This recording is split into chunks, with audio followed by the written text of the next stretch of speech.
This clip is brought to you by SaveWithConrad.com.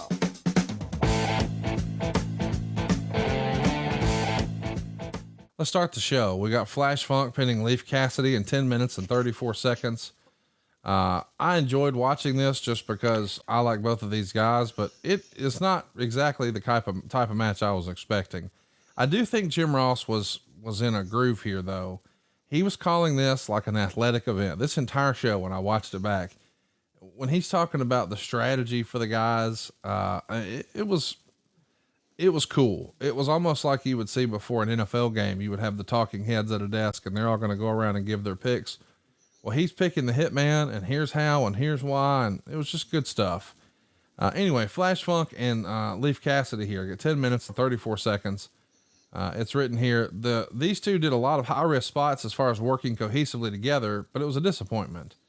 Not only were there several missed spots, Funk was moving slow and the two weren't smooth and had the look of two indie wrestlers who do a lot of Japanese and Mexican spots. Although they did an innovative spot where Cassidy dropped Funk on his face as he's going over for the spinning head scissors. After Cassidy, who carried most of the match, missed a moonsault on the middle rope, Funk did a handspring into a kick and a running dive over the top rope to the floor.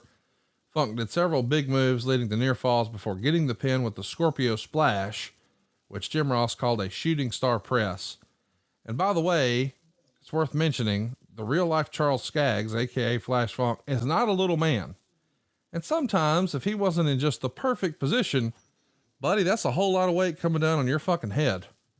And I don't know. Yes, it is. I don't know that this was the safest looking finish here. I was a little worried for our pal Al Snow after.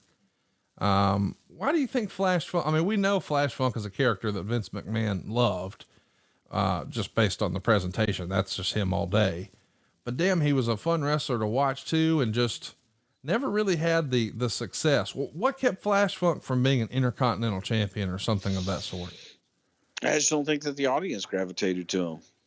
There wasn't, that connection. And I think that especially in this match, I didn't think they had any chemistry. They didn't jive. And you would have thought, as we did, that the styles would complement one another. For me, watching back, it's like, it's two spotty guys trying to get their spots in without any logic, or it wasn't good. And they clashed, and it felt clashy and clunky, but sometimes clunky in a good way can be all right. This wasn't clunky in a good way. This was just like, boy, there's just trying and nothing's working.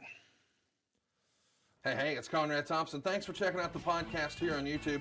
Be sure to hit the subscribe button and the notifications bell so you get a notice anytime we upload some new content. And go save yourself some money right now. If you're in a 30-year loan or you have credit card debt, it's not a matter of if I can save you money. It's a matter of how much. Find out right now for free at SaveWithConrad.com.